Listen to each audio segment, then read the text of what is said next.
Alright, go ahead. So, this is a radio station, by the way. Okay. This is KEXP. It's a Seattle-based radio station.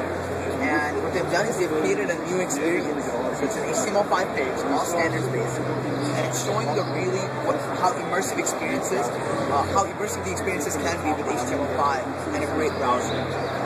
So IE9 is Microsoft's latest browser, and it supports the latest standards. It's designed to be fast, and it's designed to be clean, and it's designed to provide you with a safer browser experience.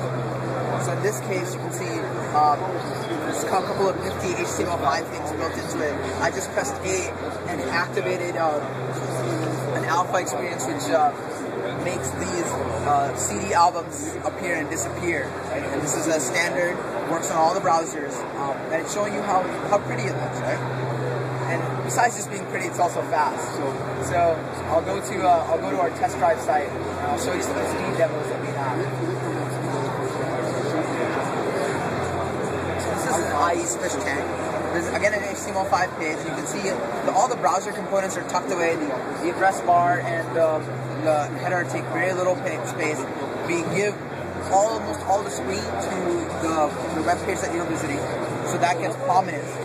But IE also does a really good job of rendering HTML5. So in this case, we've got a fish tank. All these are canvas objects that are being manipulated in real time using JavaScript. And I can add multiple fishes to this tank, right? So I'm at 20 fishes, I'm going to jump it up to 100. And as you see, the refresh rate didn't change. The browser is able to handle and render a larger number of fishes without actually breaking sweat.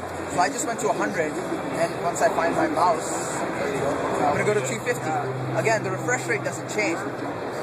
Internet Explorer isn't breaking sweat. Go to 500, right? And it's still doing a good job. I'm going to take this guy, and I'm going to pin it to the side. These fishes are nicely chugging along, and I'm going to open the same thing in Google's Chrome, right?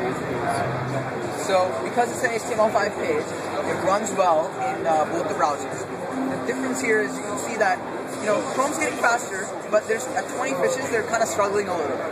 They can only render 45 or 46 screens per second. I'm going to double the number for them. And they start really struggling. Right? This is only at 50 and we're running 500. I'm going to run 500 and show you the difference between those two browsers. This guy is Chrome versus IE9 is doing a good job. The reason is that we take advantage of the full power of your PC. The real difference comes between these two browsers is that we can take advantage of more than just a processor. We can take advantage of the graphics processing unit that is available on all the computers. While most browsers are taking advantage of 10% of what your PC has to offer, we can up it to 90%. So it's faster and snappier, it's cleaner also. The other thing that we wanted to do is we wanted to make your applications that you visit feel like native applications. They're all based on standards. So there are a couple of things that people do always do very often, right? You often check news on the internet and you check mail, right? And those things kind of lend themselves really well to being native applications. So a native application dealing with mail is Outlook. If you right-click on the Outlook icon, you're going to get a jump list, which shows you all the common tasks that you can do with Outlook, right? It's a pretty popular feature with Windows or Windows 7. So any native application supports jump lists. Now, we can offer that same type of functionality to any web application. So the icon on the right here is Windows Live. Right-click on Windows Live, and I get a very similar jump list. Some of the same options that Outlook, a native installed application, had, I get them from Windows Live also, right? So if I go to send email here, what happens? The new browser window opens up, and it goes directly to a new composed message page, right? So the other scenario I talked about was, so this is a pinned site. So what the user's done is they've taken the site and they've pinned it to the taskbar, right? And here's how you do this. This is really straightforward. Let's say you read, you go to and you read Huffington Post all the time. I'm going to take Huffington Post, grab it, and I'm going to drag it to the desktop next to the Wall Street Journal. Boom. The site got pinned. What we did was we updated some of the graphic elements to match the color scheme on the page itself. And we do this automatically, so the Huffington Post web developers didn't have to do anything special to support this.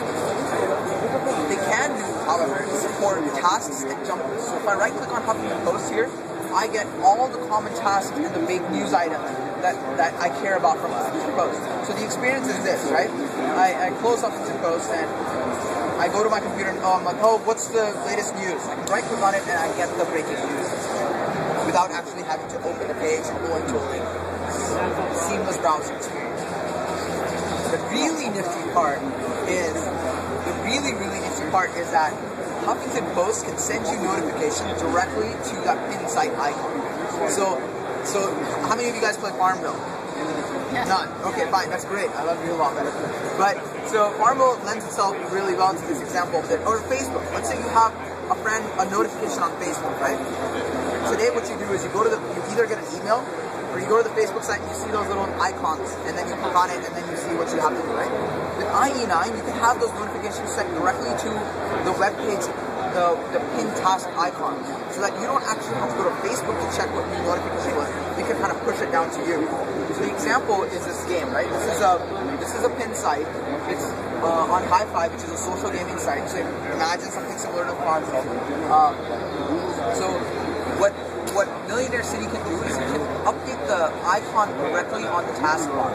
So as soon as the game loads up, you'll see that right now there's a little money icon. And that may mean something to me because I played this game. It might mean that I have to go collect money or something like that. See that icon got updated automatically? So if I have this browser, this site open, it can send me notifications for tasks that I have to do. So there's like a money bag icon, I guess, and if I do something on this, I can clear it somehow. I don't play this game, so I don't know how to clear that icon, but that's the behavior is that now browsers or websites can send you notifications directly to your taskbar. So imagine you got an email, friend request, that notification comes directly, because most of the time you're going to be working, you're doing something else, just glance at it and you can see if there's something that you have to do. So in the case of Huffington Post, if there's a new news article that comes up, the Huffington Post icon gets updated to say, hey, maybe you should go to Huffington Post and read the icon, right? Guild Group is a shopping website. You go to Guild, and every time they have a new sale, they'll update their icon with a new sale icon.